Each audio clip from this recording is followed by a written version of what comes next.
Hey guys, स्वागत है आपका हमारे अपने यूट्यूब चैनल पे जिसका नाम है हिमरेश क्लासेस। एंड आज हम करने वाले हैं सर्कुलेटरी का पार्ट 2। आधी वीडियो खत्म करी थी, आधी वीडियो से स्टार्ट करेंगे। ठीक है, यहाँ पे ही खत्म किया था हमने। मैंने आपको आर्टरीज और वेन्स के बारे में और कैपिलरीज के बारे में थोड़ा सा इंट्रोडक्शन दे दिया था कि आखिरकार ये होती क्या है, और आपको ये समझ आ गया था कि आर्टरीज जो है हमारा प्योर ब्लड लेकर के जाती हैं, हमारी बॉडी में जाती हैं, बॉडी पार्ट्स में। वहाँ पे वो जो ऑक्सीजनेटेड यानी कि प्योर ब्लड है वो डीऑक्सीजनेटेड उसके बाद होता है, क्योंकि वो यूज हो जाता है हमारी बॉडी में पूरी में। उसके बाद उसको वहां से वेन्स कलेक्ट कर लेती हैं और फिर वेन्स उस और डीऑक्सीजनेटेड ब्लड को ले जाकर हार्ट में वापस डाल देती हैं। अब हमें बात करनी है कि हार्ट में ऐसा क्यों ज़रूरी होता है कि जो आपका क्या कहते हैं ब्लड है, जो आपका डीऑक्सीजनेटेड और ऑक्सीजनेटेड ब्लड आर्टरीज और वेन्स के थ्रू कैरी हो रहा है, वो हार्ट में ले जाना और हार्ट से लाना क्यों उसका ज़रूरी है, या फिर ऐसा हार्ट में क्या हो रहा है कि हार्ट में ज़रूरी है। सीधा हम ये क्यों नहीं कर देते कि यहाँ से ले जाकर सीधा लंग्स में डाल दें, है ना। ये भी हो सकता है ना। यहाँ जाना ज़रूरी क्यों है, यहाँ जाना ज़रूरी क्यों है, और फिर यहाँ से लंग्स में जाना ज़रूरी क्यों हुआ। या फिर जब यहाँ या फिर जो मैंने आपको बोला कि ऑक्सीजन वाला ब्लड है, तो ऑक्सीजन वाला ब्लड जो है हमने सीधा हार्ट से यहाँ से ही सीधा यहाँ से क्यों नहीं उठा लिया और बॉडी पार्ट्स में घुमा दिया। हमने यहाँ से क्यों पहले ब्लड हार्ट में आया, है ना। ये चीज़ हमें जाननी ज़रूरी है। तो चलिए स्टार्ट करेंगे, वो वाली चीज़ जानेंगे। देखिए, यहाँ पे आपको सिंपल तरीके से समझाने के लिए कुछ ऐसा स्ट्रक्चर बनाया गया है, क्योंकि आपको अब पाथवेज लर्न करने हैं। ठीक है, और ये लर्न नहीं करने हैं, ये समझने हैं, ये अपने आप लर्न हो जाएंगे। तो यहाँ स्टार्ट करेंगे हम कहाँ से, लंग्स से स्टार्ट करेंगे। ठीक है, बात क्या करनी है हमें। देखो, हार्ट में ब्लड इसलिए जाता है, सिंपल सी बात है, वहां से ब्लड, देखो मैं आपको समझाऊंगी कि ऑक्सीजनेटेड ब्लड भी हार्ट में जा रहा है, डीऑक्सीजनेटेड ब्लड भी हार्ट में जा रहा है। क्यों जा रहा है? क्योंकि वहीं से ब्लड लंग्स में जा पाएगा, क्योंकि पाइप्स ऐसे जुड़ी हुई हैं कि हार्ट में जाना ज़रूरी है, अदरवाइज हम लंग्स तक नहीं पहुंच पाएंगे। सिंपल सी बात है, मतलब ये पाइपों का सिस्टम है। पाइप्स ऐसे ऐसे अरेंजमेंट उनका ऐसा है कि कोई हार्ट से गुजर रहा है, कोई लंग से गुजर रहा है, कुछ इस तरह से है। तो उसमें ये जानना ज़रूरी नहीं है कि क्यों हार्ट में गई, जानना ये ज़रूरी है कि हार्ट में जाकर के गई कहाँ। ठीक है, तो क्योंकि एग्जाम में यही पूछा जाएगा, ये नहीं पूछा जाएगा कि ब्लड हार्ट में क्यों गया। ब्लड हार्ट में ही, उसका घर हार्ट है। ठीक है, सिंपल सी बात है। अब बात करेंगे सीधा कि क्या हो रहा है। देखो, ये लंग्स है, लंग्स सिस्टम जो मैंने आपको रेस्पिरेशन में समझा दिया था। अच्छा, लंग्स में से क्या हुआ, हमने ऑक्सीजन ब्रीथ करी, एल्वियोलाई में गई यानी कि लंग्स में गई, और एल्वियोलाई उस ऑक्सीजन को ब्लड में ट्रांसफर कर देती है। अब ब्लड में ट्रांसफर कर देती है, वहां से ब्लड उसको ले जाकर के बॉडी में घूमता है। क्योंकि हम सर्कुलेटरी सिस्टम नहीं पढ़ रहे थे रेस्पिरेटरी सिस्टम में, इसलिए हमने वहां पे हार्ट का मेंशन नहीं किया। ठीक है, इसलिए हमने सीधा क्या बोला कि बॉडी में क्या हुआ, यहां से ऑक्सीजनेटेड ब्लड गया और बॉडी पार्ट्स में घूमने लगा। ये हार्ट हमने मिस किया था, लेकिन अब इस हार्ट को पढ़ेंगे क्योंकि अब हम सर्कुलेशन पढ़ रहे हैं। तो फाइनली अब क्या हो रहा है, अब समझेंगे। देखो, ये लंग्स में है ऑक्सीजन कैरी, जो एल्वियोलाई में जो ऑक्सीजन है, वो ऑक्सीजन जाएगी हमारी ब्लड में, और ब्लड में वो पाइप होगा। ठीक है, पाइप में ही ब्लड होगा एक्चुअली में, क्योंकि पाइप में ही फ्लो करेगा। तो अब यहां से ब्लड जो आपकी हार्ट में लेकर जा रही है वो है पल्मोनरी वेन। लिख लीजिए, जो लंग से ऑक्सीजन वाला ब्लड यानी कि प्योर ब्लड लेकर के हार्ट में एंटर करती है वो है पल्मोनरी वेन। और आपको पता है लेफ्ट लंग भी होता है और राइट लंग भी होता है। ठीक है, तो अब हर लंग से यानी कि लेफ्ट लंग से भी 2 पल्मोनरी वेन निकलती हैं और राइट लंग से भी 2 पल्मोनरी वेन निकलती है। तो इन टोटल हमारे पास 4 पल्मोनरी वेन्स हो गई। तो आपसे अगर पूछा जाए पल्मोनरी वेन्स का नंबर कितना है, तो आप बोलोगे 4 है। ठीक है, 2 फ्रॉम ईच लंग। तो आपको ये चीज समझ में आई। तो यहाँ से ब्लड जो है हमारा, यहाँ से ब्लड जो है ऐसे करके कहाँ पे आया, हमारे हार्ट में घुसा। और हार्ट में आपको मैं बता दूं कि चार्ज हमारी ह्यूमन बॉडी में जो हार्ट है उसके होते हैं 4 चैम्बर्स। ठीक है, क्या होते हैं? 4 चैम्बर्स। हम मैमल्स में, वर्टिब्रेट्स में, यानी कि ये कह लो वर्टिब्रेट्स में, मैमल्स में, ठीक है, 4 चैम्बर्स होते हैं। फिशेस में 2 चैम्बर्ड हार्ट होता है, 2 ही चैम्बर प्रेजेंट होते हैं, ठीक है, फिश में। और बात अगर करें रेप्टाइल्स में 3 चैम्बर्ड हार्ट है, ठीक है, तो ये लिख लीजिए। अच्छा, तो 4 चैम्बर है। 4 चैम्बर में क्या क्या है? एक है राइट ऑरिकल, ये वाली, एक है लेफ्ट ऑरिकल, एक है राइट वेंट्रिकल और एक है लेफ्ट वेंट्रिकल। ठीक है, अब ये लेफ्ट ऑरिकल को और लेफ्ट वेंट्रिकल को जो अलग करती है वो एक वॉल्व है जिसका नाम है बाइकस्पिड वॉल्व। ठीक है, मतलब कि अगर लेफ्ट ऑरिकल से ब्लड लेफ्ट वेंट्रिकल में आना होता है तो वो इस वॉल्व के अंदर से ही आता है। ठीक है, ये चीज। और इसी तरह से राइट ऑरिकल और राइट वेंट्रिकल को एक वॉल्व अलग करती है जिसका नाम है ट्राइकस्पिड वॉल्व।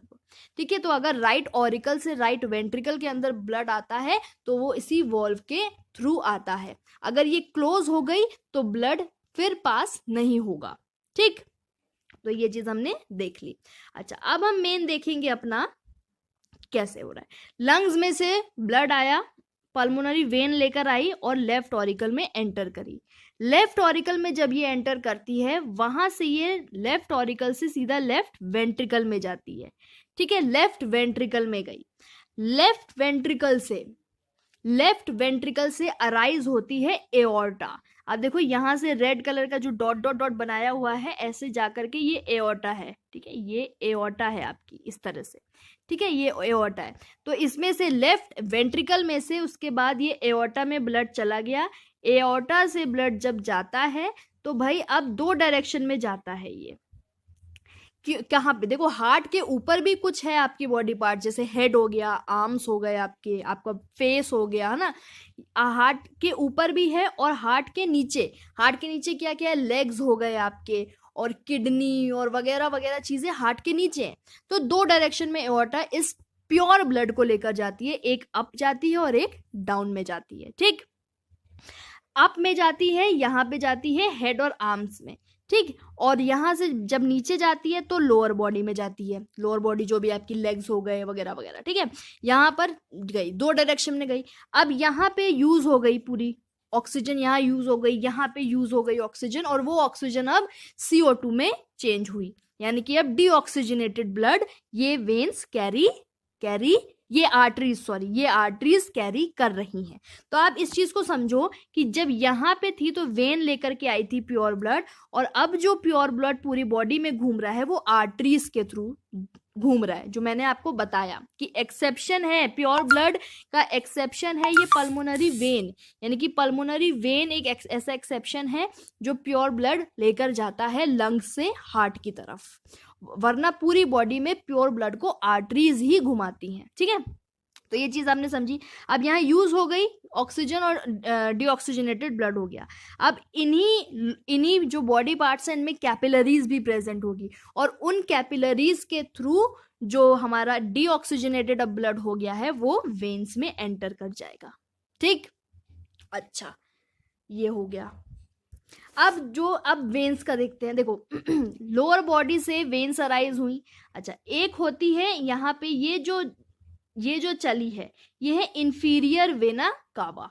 कौन सी है ये है इंफीरियर वेना कावा। तो अगर बोले कि डीऑक्सीजनेटेड ब्लड लोअर बॉडी से हार्ट की तरफ, यानी कि हार्ट की तरफ कौन सी ऐसी पाइप है, वेसल है या वेन है जो लेकर आती है, तो आप बोलेंगे इंफीरियर वेना केवा। इंफीरियर मतलब नीचे, है ना। इंफीरियर मतलब मैं बहुत आज इंफीरियर महसूस कर रहा हूँ, है ना, मतलब मैं डाउन नीचा महसूस कर रही हूँ। तो आप इससे लर्न कर सकते हैं इंफीरियर वाली नीचे वाली है, नीचे से जो आ रही है। ठीक है, तो इंफीरियर वेना केवा गई राइट ऑरिकल में। ठीक है, राइट ऑरिकल में उसने अपना ब्लड पोर कर दिया। अब राइट ऑरिकल से इस ट्राइकस्पिड वॉल्व के थ्रू नीचे आ गई राइट वेंट्रिकल में। अब राइट वेंट्रिकल के बेस से, यहाँ बेस से अराइज होती है कौन सी? Pulmonary artery. कौन सी? Pulmonary artery. और ये लेकर जाती है डीऑक्सीजनेटेड ब्लड लंग्स की तरफ, और फिर उस कार्बन डाइऑक्साइड को लंग्स को दे देती है और बाहर निकालने को बोल देती है। ठीक है, अच्छा ये तो यहाँ, और ऊपर से भी तो आ रही है, अब ऊपर से भी यूज हो गई ना, पूरी ऑक्सीजन यूज हो गई, अब यहाँ से भी कैपिलरीज के थ्रू एक्सचेंज हो गया, और अब यहाँ से जो आ रही है इसको लेकर के वो है सुपीरियर वेना केवा। एक ये इंफीरियर थी, ये सुपीरियर है। ठीक है, तो ये चीज आप समझ गए, तो अब समझे इसका पाथवे, समझे। अच्छा अब मैं आपको एक चीज बताती हूँ जो बहुत इंपॉर्टेंट है ये जाननी है आपकी, कि जब देखो जब ऑरिकल्स, जब कोई भी चैम्बर कॉन्ट्रैक्ट कर रहा है, मान लो इस वक्त आपकी ऑरिकल्स कॉन्ट्रैक्ट कर रही हैं, देखो ये साथ में होता है, एक ऐसा नहीं है कि पहले ऑरिकल्स कॉन्ट्रैक्ट करेगी उसके बाद वेंट्रिकल्स कॉन्ट्रैक्ट करेगी, जी नहीं, ये साइमल्टेनियसली चलता है, साथ साथ चलता है। जिस समय ऑरिकल्स कॉन्ट्रैक्ट कर रही हैं उसी समय वेंट्रिकल्स रिलैक्स करेंगी। ठीक है, देखो अभी क्या है, ये ऑरिकल्स ने कॉन्ट्रैक्ट किया, कॉन्ट्रैक्ट मतलब क्या कहेंगे कॉन्ट्रैक्ट को हिंदी में, कि वो सिकुड़िंग, ठीक है, सिकुड़िंग, उनमें प्रेशर लगा तो ब्लड जो है वेंट्रिकल्स की तरफ आया। ठीक है, वेंट्रिकल्स की तरफ आया। देखो एक साइड क्या हो रहा है, इस साइड क्या हो रहा है, इस साइड क्या हो रहा है, ऑरिकल्स वेंट्रिकल्स को ब्लड दे रही हैं ताकि वो पूरी बॉडी में घुमाएं यूज के लिए, और एक तरफ क्या हो रहा है, यूज्ड ब्लड जो है वो वेंट्रिकल्स में जा रहा है ताकि वेंट्रिकल्स पल्मोनरी आर्टरी को दे दे ब्लड को प्योर करने के लिए। ठीक है, तो आप समझे इस चीज को कि ये जो है साथ साथ चल रही हैं चीजें। अच्छा, तो इसको जब कॉन्ट्रैक्शन होता है, चाहे वो ऑरिकल्स का हो रहा हो चाहे वो वेंट्रिकल्स का हो रहा हो, तो जब कॉन्ट्रैक्शन होता है तो उसको कहते हैं सिस्टोल। ठीक है, और जब रिलैक्सेशन हो रहा होता है उसको कहते हैं डायस्टोल। तो अगर बोला जाता है कि आर्टिक्यूलर सिस्टोल हो रहा है तो मतलब ऑरिकल्स कॉन्ट्रैक्ट कर रही हैं, और अगर बोला जाए वेंट्रिक्यूलर सिस्टोल हो रहा है तो इसका मतलब वेंट्रिकल्स जो है कॉन्ट्रैक्ट कर रही हैं। अगर बोला जा रहा है वेंट्रिक्यूलर डायस्टोल हो रहा है तो इसका मतलब जो वेंट्रिकल्स है वो आपकी रिलैक्स कर रही हैं। अगर बोला जाता है आर्टिक्यूलर डायस्टोल तो इसका मतलब आर्टरीज जो है वो आपकी रिलैक्स कर रही हैं। ठीक, तो आप इस चीज को समझो यार, समझो। ठीक है, बहुत इंटरेस्टिंग है ये, तो कुछ भी नहीं है यार, कुछ भी नहीं है। देखो अभी क्या हुआ, हार्ट में ब्लड गया, किस में गया, लेफ्ट ऑरिकल में, और उसी समय जो है ब्लड जो है राइट ऑरिकल में भी जाता है। एक तरफ देखो क्या हो रहा है, एक तरफ से तो ब्लड आ रहा है लेफ्ट ऑरिकल में, ठीक है, एक तरफ से ब्लड आ रहा है यहां से राइट ऑरिकल में। ठीक है, राइट ऑरिकल में ब्लड गया प्योर होने के लिए। अब सोचो इस एक्टिविटी के बाद अगर हम और ये लेफ्ट वाली एक्टिविटी शुरू करें, ये वाली, कि भैया चलो पहले राइट ऑरिकल ब्लड दे दे राइट वेंट्रिकल को प्योर होने के लिए चला जाए, उसके बाद जो है हम क्या करेंगे, ये चीज हो जाएगी, उसके बाद हम प्योर वाला ब्लड ऑरिकल को देंगे, फिर वेंट्रिकल को देंगे, फिर इसमें जाएगा। तो सोचो कि कितना, पहले इसके लिए वेट करेंगे फिर इसके लिए वेट करेंगे, तो कितना टाइम लगेगा, है ना, टाइम लगेगा, और हमारी बॉडी में ब्लड का सप्लाई बंद होगा, कम होगा, तो इससे हमें प्रॉब्लम होगी। तो ये चीज इतनी सेकेंड्स में होती है, मतलब बिल्कुल भी टाइम गैप नहीं होता है, साथ साथ चल रही होती हैं। इधर से ब्लड प्योर होने के लिए लंग्स में फेंक रहे हैं, और इधर से ब्लड यूज भी हो रहा है, फिर जिस टाइम ये यूज होने के लिए इधर आ गया उसी टाइम ऊपर से ब्लड दोबारा आ गया। तो आप समझ रहे हो इस चीज को, ये साथ साथ हो रहा है। जब लेफ्ट वेंट्रिकल ने ब्लड एओर्टा को दिया, तो इसका मतलब ये नहीं है कि अब जो है ये कि लेफ्ट ऑरिकल खाली हो गया है थोड़ी देर के लिए, नहीं, तुरंत ब्लड लेफ्ट ऑरिकल में आएगा ताकि फिर से ब्लड जाए प्योर होने, पूरी बॉडी में घूमे। ठीक है, ये भी एक्टिविटी साथ साथ चल रही है, ये भी एक्टिविटी साथ साथ चल रही है, पूरी एक्टिविटी साथ साथ ही चलती है। तो ठीक है, इसमें इतना चलो दिमाग मत लगाओ, सिंपल सी बात है, ये आपने समझा तो आप ये इसको समझ जाओ कि आपका क्या हो रहा है, लंग से वेन, पल्मोनरी वेन आई, उसने ब्लड लिया और लेफ्ट ऑरिकल में घुसी, लेफ्ट ऑरिकल से लेफ्ट वेंट्रिकल में घुसी, उसके बाद एओर्टा में, उसके बाद बॉडी में घूमी आर्टरीज बन के, आर्टरीज के थ्रू, और उसके बाद वेना केवाज आई। वेना केवास क्या, एक इंफीरियर वेना केवा भी थी और एक सुपीरियर ऊपर वाली भी थी, और दोनों ने ब्लड अपना राइट ऑरिकल में डाल दिया, राइट ऑरिकल ने राइट वेंट्रिकल को सौंप दिया, राइट वेंट्रिकल ने पल्मोनरी आर्टरी को सौंप दिया, और उसके बाद पल्मोनरी आर्टरी ने लंग्स को सौंप दिया। ठीक, तो ये पूरा होता है पैसेज, कुछ नहीं है, इसको तो आप 2-3 बार देखोगे आराम से इसको हो जाएगा लर्न। ठीक है, ओके फाइन। देखो, लेफ्ट ऑरिकल से लेफ्ट वेंट्रिकल में जाते टाइम बाइकस्पिड वॉल्व ओपन हो जाती है। एग्जैक्टली जब देखो लेफ्ट ऑरिकल है, ये लेफ्ट वेंट्रिकल है, और ये बीच की वॉल्व थी बाइकस्पिड, तो जब ब्लड इसमें से नीचे जाना होगा तो ये खुलेगी तभी तो ब्लड जाएगा, बंद होगी थोड़ी ना जाएगा। ठीक है, उसके बाद राइट ऑरिकल से जब राइट वेंट्रिकल में भी जा रही होती है तो ट्राइकस्पिड वॉल्व ओपन होता है। ठीक है, ये हमने समझ लिया। अब जरा चलिए, तो अब यहां से शुरू करेंगे। अब यहाँ पे क्या लिखा है, यहाँ पे कुछ नहीं है, यहाँ पे वो चीज है जो अभी मैंने बताई थी, उसको थोड़ा और देखते हैं क्या लिखा हुआ है। When blood from auricles come in ventricles, यानी कि ऑरिकल से ब्लड वेंट्रिकल्स में आया तो उसको हमने कहा आर्ट्रियल सिस्टोल, यानी कि ऑरिकल्स ने कॉन्ट्रैक्ट किया और वो ऑरिकल सिस्टोल हो गया, जिसको हमने आर्ट्रियल सिस्टोल बोला। ठीक है, इसी तरह से जब ब्लड जो है वेंट्रिकल से अपनी अपनी डायरेक्शन में जाता है, कहाँ जाता है, लेफ्ट वेंट्रिकल में अगर ब्लड है तो वो एओर्टा में जाएगा, ताकि एओर्टा पूरी बॉडी में उसको आर्टरीज के थ्रू घुमा सके, और अगर राइट वेंट्रिकल में है ब्लड तो वो पल्मोनरी आर्टरी में जाएगा, ताकि पल्मोनरी आर्टरी उसको लंग्स को दे सके प्योर करने के लिए। ठीक है, तो अगर मतलब कि कहने का ये है कि अगर वेंट्रिकल से ब्लड जो है, जब वेंट्रिकल्स कॉन्ट्रैक्ट कर रही हैं, वेंट्रिकल से जब ब्लड निकल रहा है तो वेंट्रिकल्स कॉन्ट्रैक्ट कर रही हैं, तो उस चीज को कहेंगे वेंट्रिकल सिस्टोल, यानी कि वेंट्रिकल्स का कॉन्ट्रैक्ट होना। और ये दोनों चीज साइमल्टेनियसली होती है।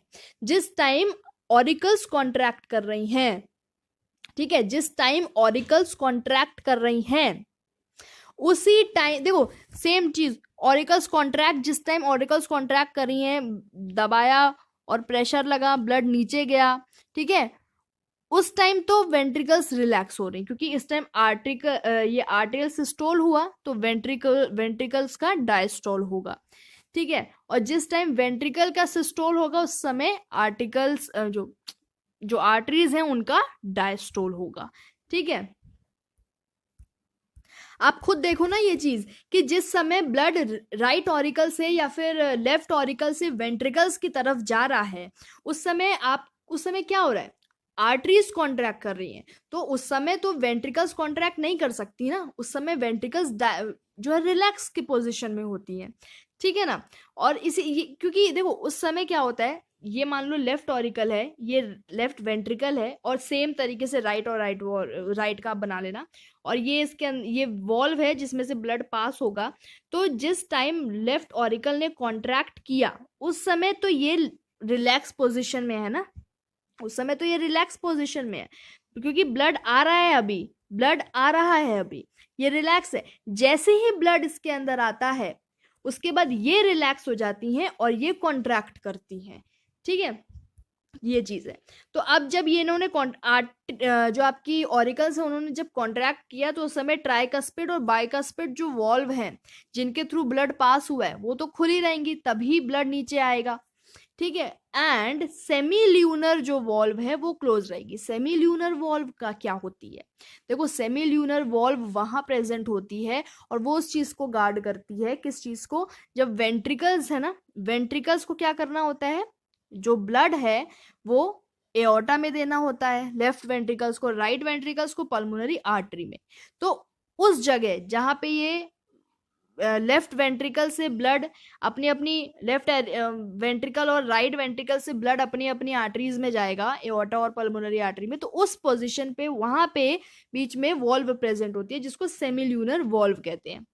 तो वही बोला है, जब जिस टाइम पे ऑरिकल्स कॉन्ट्रैक्ट कर रही होती हैं उस टाइम पे जो आपकी ट्राइकस्पिड और बाइकस्पिड वॉल्व थी वो तो ओपन रहेगी क्योंकि ब्लड नीचे आना है, लेकिन उस टाइम पे, उस मिनी सेकेंड वाले टाइम पे जो सेमी ल्यूनर वाली वॉल्व है वो बंद रहेगी। समझ रहे हो इस चीज को, वो बंद रहेगी क्योंकि अभी उसका काम नहीं है। लेकिन जब ब्लड नीचे वेंट्रिकल में आ जाता है उस टाइम वो सेमी ल्यूनर वॉल्व ओपन हो जाती है, क्योंकि अब वेंट्रिकल्स को ब्लड देना है किसमें, एओर्टा और आर्टरी में, पल्मोनरी आर्टरी में। तो इस समय ये ल्यूनर वॉल्व खुल जाती है और ये वाली बंद हो जाती है, ट्राइकस्पिड और बाइकस्पिड बंद हो जाती है। क्यों बंद हो जाती है उस टाइम, क्योंकि भाई ताकि वेंट्रिकल्स में अब ब्लड आ गया है, अगर ये बंद नहीं हुई तो बाय चांस क्या हो सकता है, जो वेंट्रिकल्स में ब्लड है वो दोबारा ऑरिकल्स में जा सकता है, इसीलिए ये वाली वॉल्व बंद हो जाती है। ठीक है, आपको समझ में आ रही है चीजें, कि जैसे ये वाली वॉल्व है ना, ये वाली वॉल्व है, जो ये वाली वॉल्व, जब ब्लड नीचे आ गया होता है, जब ब्लड नीचे आ गया होता है उस टाइम पे ये बंद हो जाती हैं और सेमी ल्यूनर खुल जाती है। मतलब कि सेमी ल्यूनर कहाँ पे होगी, सेमी ल्यूनर इनके यहाँ पे कहीं होगी, ठीक है, और यहाँ पे कहीं होगी, ये लेफ्ट वेंट्रिकल है ना, ये राइट वेंट्रिकल है, यहाँ कहीं होगी। तो ये खुल जाती है, ये खुल जाती है इस टाइम पर, ठीक है ना। ठीक है, तो एक लास्ट बार समझ लो कि जब ऑरिकल्स कॉन्ट्रैक्ट कर रही हैं उस टाइम पे ट्राइकस्पिड और बाइकस्पिड खुली रहती हैं, क्योंकि ब्लड नीचे आना होता है। जब ब्लड वेंट्रिकल्स में पहुंच जाता है उसके बाद ये बंद हो जाती हैं, ट्राइकस्पिड और बाइकस्पिड, और सेमी ल्यूनर खुल जाती है। सिंपल, ठीक है। और साउंड जो है हमारे, जो हार्ट बीट की साउंड लब डब की होती है, लब और डब की साउंड प्रोड्यूस होती है, ठीक है। और देख लेना, लब की साउंड कब प्रोड्यूस होती है, जब ट्राइकस्पिड बाइकस्पिड बंद रहती है और सेमील्यूनर खुली होती है, तब लब की साउंड प्रोड्यूस होती है। यानी कि आप कह सकते हो जब वेंट्रिकल्स कॉन्ट्रैक्ट कर रही होती हैं उस टाइम पे लब की साउंड प्रोड्यूस होती है, और जिस टाइम पे ऑरिकल्स कॉन्ट्रैक्ट कर रही होती हैं उस टाइम पे डब की साउंड प्रोड्यूस होती है, ठीक है, फाइन। ओके, तो अब देखो ये जो सर्कुलेशन पूरा हुआ है ये दो पार्ट्स का होता है, एक पल्मोनरी होता है, यानी कि हमारी बॉडी में डबल सर्कुलेशन हो रहा है। कैसे, एक पल्मोनरी सर्कुलेशन है और एक सिस्टमैटिक सर्कुलेशन है। देखो क्या होता है, कहाँ से शुरू होता है पल्मोनरी और कहाँ से शुरू होता है सिस्टमैटिक। तो क्या है कि देखो क्या हुआ, डीऑक्सीजनेटेड ब्लड किस में पहुंचा, राइट ऑरिकल में पहुंचा राइट ऑरिकल में पहुंच गया। वो वहां से राइट ऑरिकल में पहुंचने के बाद वो राइट वेंट्रिकल में जाता है।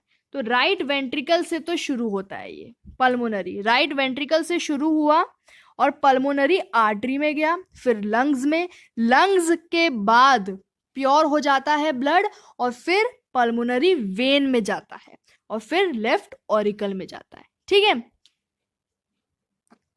और जब सिस्टमैटिक की बात करते हैं तो सिस्टमैटिक शुरू होता है आपका लेफ्ट ऑरिकल में, ब्लड आ गया था, लेफ्ट ऑरिकल में ब्लड आने के बाद वेंट्रिकल में, फिर एओर्टा में, फिर बॉडी पार्ट्स में, फिर वेना केवा इंफीरियर सुपीरियर और फिर राइट ऑरिकल में, ठीक है। राइट वेंट्रिकल नहीं है, ये राइट ऑरिकल पे खत्म होता है, ठीक है। समझ गए ना। देखो पल्मोनरी कहाँ से शुरू हो रहा था, राइट वेंट्रिकल से शुरू हो रहा था, राइट वेंट्रिकल में डीऑक्सीजनेटेड ब्लड पोर कर दिया था राइट ऑरिकल ने राइट वेंट्रिकल में ब्लड डाल दिया। तो राइट वेंट्रिकल से शुरू हुआ आपका पल्मोनरी सर्कुलेशन और वहां से लेकर के लेफ्ट ऑरिकल तक, फिर लेफ्ट ऑरिकल से क्या हुआ, शुरू हुआ ये और राइट ऑरिकल तक, ठीक है। तो ये आप देख लेना बॉडी पार्ट है, बस इनको डिवाइड कर दिए हैं दो में, पल्मोनरी और सिस्टमैटिक। अब ब्लड प्रेशर देख लेते हैं। ब्लड प्रेशर देखो, नॉर्मल प्रेशर ये आप देख लेना, बहुत इंपॉर्टेंट है। नॉर्मल प्रेशर होता है जो ब्लड प्रेशर हमारा बीपी होता है, नॉर्मल की रेंज ये है 120/80 mm of Hg। और 120 जो है सिस्टोलिक प्रेशर है और 80 जो है डायस्टोल वाला प्रेशर है। सिस्टोल मतलब कॉन्ट्रैक्शन वाला और डायस्टोल वाला मतलब रिलैक्सेशन वाला। तो 120/80 नॉर्मल प्रेशर है।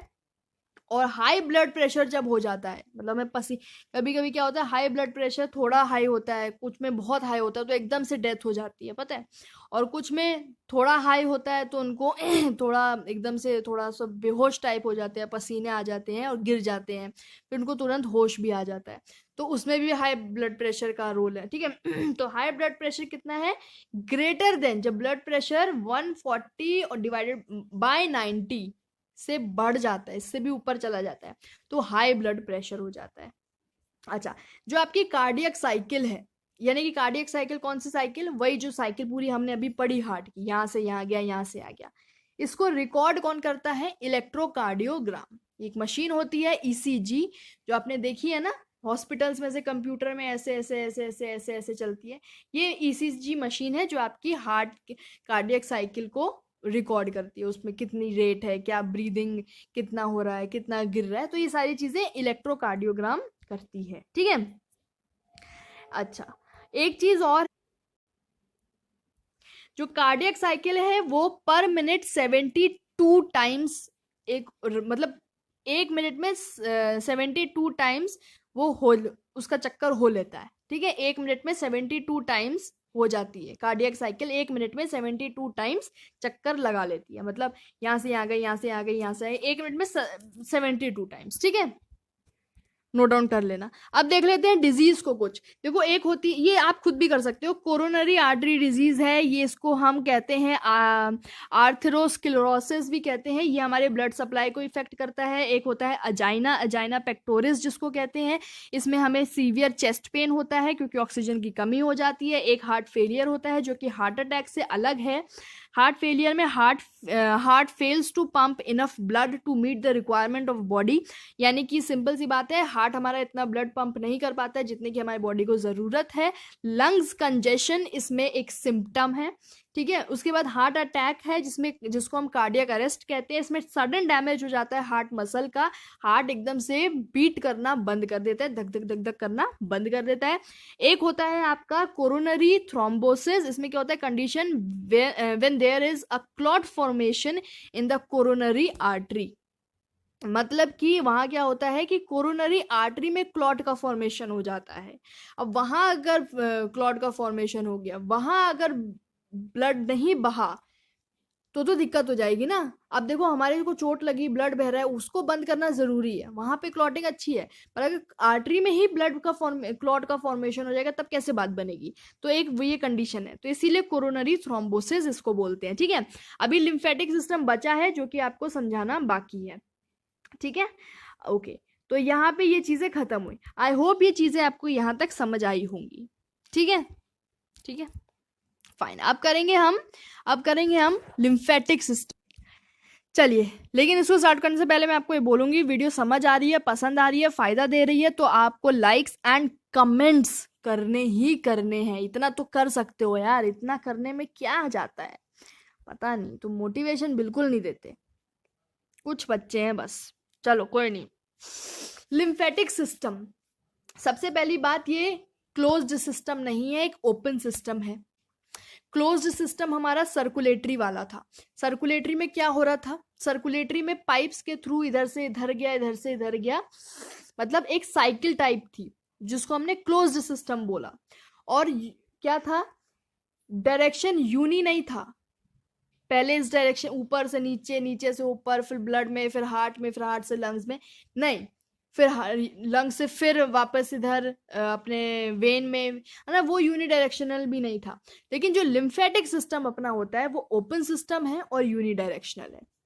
इसको ज़्यादा समझने की ज़रूरत नहीं है। लिम्फेटिक सिस्टम से जो मेन इम्पॉर्टेंट चीज़ है वो मैंने ऊपरी जो चीज़ होती है वो मैंने आपको बतानी है, क्योंकि वो बस इम्पॉर्टेंट है, अदरवाइज इतना इम्पॉर्टेंट लिम्फेटिक सिस्टम नहीं है, क्योंकि पार्ट है सर्कुलेटरी का, इसलिए मुझे कराना है। देखो लिम्फ क्या होता है, अभी क्या, ये एक अनदर फ्लूइड है जो कि ट्रांसपोर्टेशन में इन्वॉल्व है। Some amount of plasma proteins and blood cells escape into the intercellular spaces in the tissue. That fluid is known as lymph or tissue fluid. अच्छा, lymph is similar to blood plasma but colorless and contains less protein. एक second, अब आपको समझाती हूँ। देखो इस diagram को जरा ध्यान से देखना, ये आर्टरीज है रेड कलर वाली और ये वेन्स है आपकी ब्लू कलर वाली, ठीक है।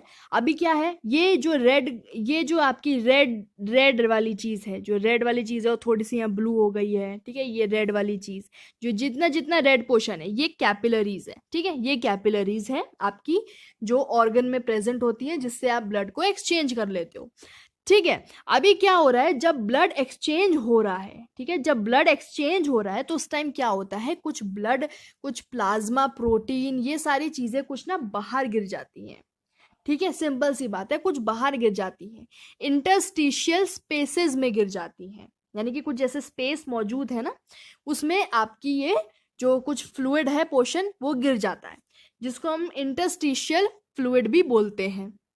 उसी फ्लूइड को हम टिश्यू फ्लूइड भी बोलते हैं और उसी को हम लिम्फ बोलते हैं। ठीक है, उसी को हम लिम्फ बोलते हैं। तो लिम्फ भी हमारी बॉडी में ट्रांसपोर्ट हो रहा है।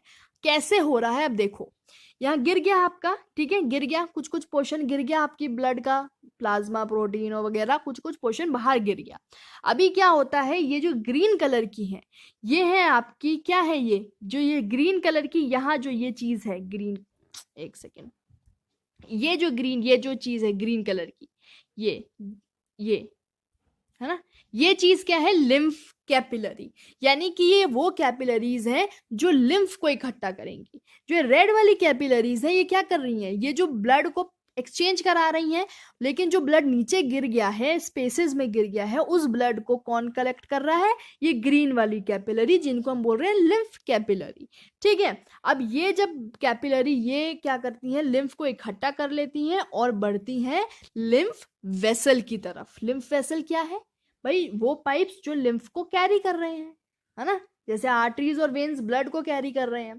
अच्छा, तो ये अब कलेक्ट कर लिया और ये आ गई आपकी लिम्फ वेसल्स। ये जो ग्रीन कलर की नीचे दिखाई दे रही है, ये लिम्फ वेसल्स है, लिम्फेटिक वेसल्स इनको कहते हैं। ठीक है, तो इन्होंने ब्लड कलेक्ट कर लिया, यानी कि ब्लड को नहीं, आपके लिम्फ को कलेक्ट कर लिया।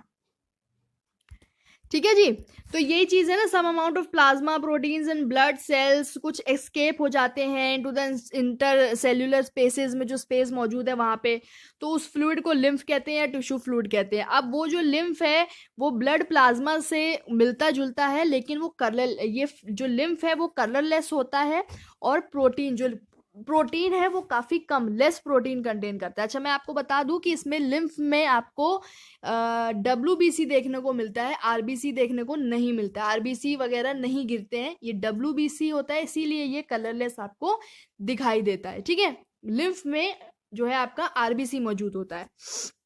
ओके, तो अभी क्या है, लिम्फ जो आपका गिरा है बाहर, उसमें क्या क्या है, वाटर है, उसमें कुछ सॉलिड कंटेंट है, जैसे प्रोटीन, फैट, कार्बोहाइड्रेट, कुछ अदर कॉन्स्टिट्यूएंट जैसे यूरिया हो गया, केराटिन हो गया, क्लोराइड्स, कुछ ऐसे, ये एंटीबॉडीज, कुछ एंजाइम्स, ये सारी चीजें जो है थोड़ी बहुत बाहर गिर जाती हैं, तो उसी को लिम्फ बोलते हैं।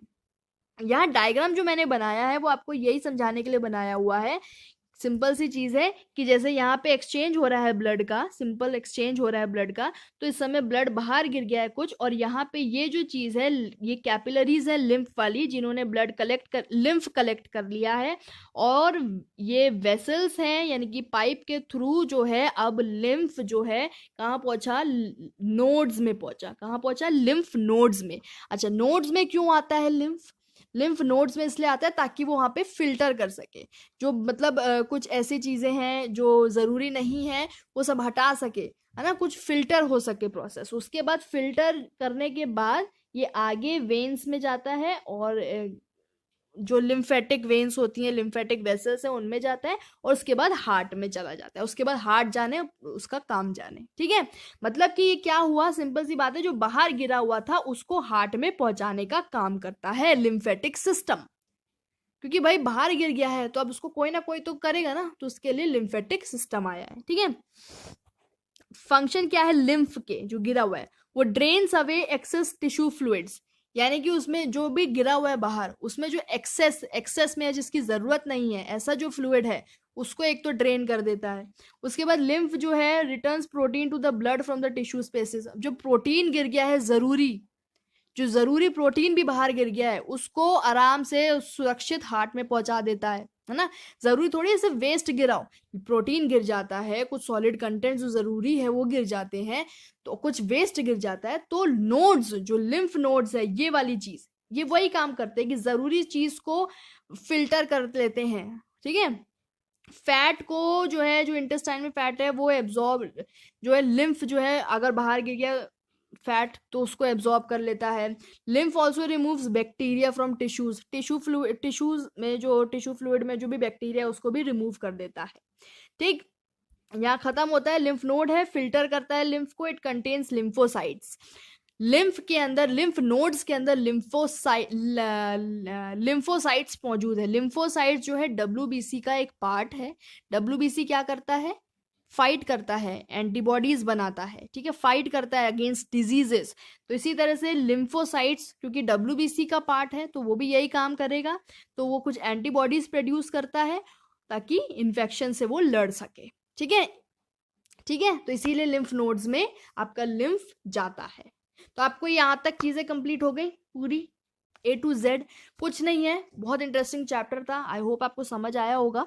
और लेकिन इसके बाद हम इसके क्वेश्चन जरूर करेंगे, उससे A to Z चीजें क्लियर होंगी, और जल्दी करेंगे, वैकेंसीज की भी अपडेट आ गई अब तो, है ना।